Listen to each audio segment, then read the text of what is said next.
We have a guest who's joining us. In fact, could not make it this time in person, but holds, in fact, is one of the biggest supporters for us for Engaging India at Almedalen. He's been here for the last 2 years.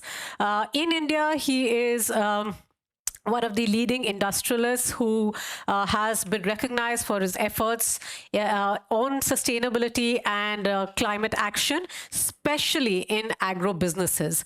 So it is an honor that Mr. Mayank Singhal agreed to do a video talk with us, which I would like to play now on his behalf. Distinguished speakers and members of the audience, it is a pleasure to be back at Almedalen, Engaging India, and delivering the keynote address. I wanted to be here in person today as Wisby soaks in the unique atmosphere of the Almedalen week. I have been to Wisby twice, unfortunately, had to give it a miss due to the pressing issues, but Wisby really does have the timeline charm that lingers in the memory long after one has left. Missing this event does not feel a bit bittersweet, especially with summer on the horizon. That said, there's something special about being here, sharing the same space and feeling the collective energy and commitment in the room. Virtual platforms serve us well, but nothing quite replaces the value of human connection, in-person collaboration. In line with the purpose of Almedalen, I wanted to connect on sustainability, which is a way of life at PI. We gathered here before, and we are aligned to the common purpose of sustainability of our planet and its people. Rupali asked me why sustainability makes sense to PI. Well, for us, it's not a cost, it's an investment. Being our core positions us to thrive in a challenging world to meet the exceptions of modern stakeholders and create lasting value for both business and society. Purpose is transmitted with intent. The purpose is only as good as the quality of transmission. The fidelity of transmission determines the clarity of purpose. It is clear to me that the purpose of the core engine of sustainability, yet many times it seems to be a gap between the intent and the purpose.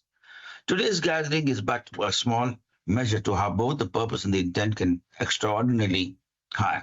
All of us are infused with a sense of urgency to do the right thing in the right way. So what is missing? My continued reflection has led me to one insight. The third P, which is purpose, needs to be the business logic. It means strategic shift in our mental model. Sustainability cannot be seen as a duty. On that, it's purely focused on compliance, disclosure, and reporting.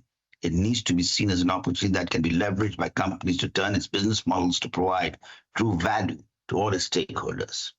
Intent and purpose must be one unit.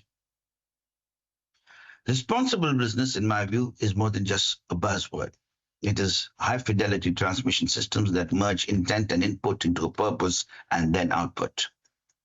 At PI, an old independent company from Independence, India, more than 78 years old today, during these years, PI has embedded the spirit of responsible business deeply in its DNA. Our long-term investments and emphasis going in the future with biologicals, new molecule discovery, science and technology at its core to focus on the building of the well-being of its communities.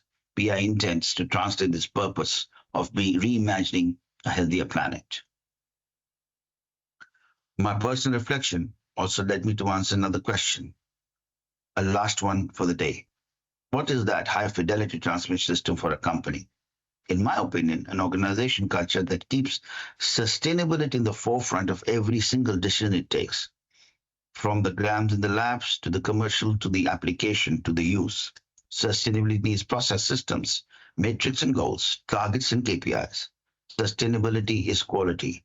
Sustainability is the quality management first, business management later. If processes are efficient and effective, we as a company constantly be able to recover and reuse resources, mindfully reduce the use of resources, and modify systems for efficiency, and make output align better for planetary boundaries, then we are responsible for the business. It also means that a company, we need to do The boring stuff, establishing goals, targets, and KPIs. That means an organization culture that also looks at everything across the value chain as an opportunity. That's my definition of responsible business, and that's the journey that PI preserved for the last several decades. It is still much more to do, and we will do it. But simple and boring stuff done every single day that leads to excellence, excellence in everything that we do. Here again, India and Sweden share the values that emphasize energy, enterprise, diversity, empathy, and the solution first approach to complicated issues. India 2.0 able to design and implement population and planetary scale soft and hard infrastructure.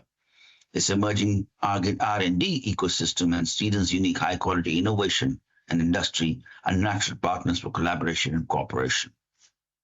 Today, India and Sweden solidly can be a force for the good of the planet. There are several business leaders here today at engaging in India at Almedalen. And I'll leave you, my fellow participants, with two questions. What that one concrete decision that we will need to make this year that will move the needle towards responsible business? Second, how do we share our learnings and best practices to upcoming and growing businesses to accelerate this transformation?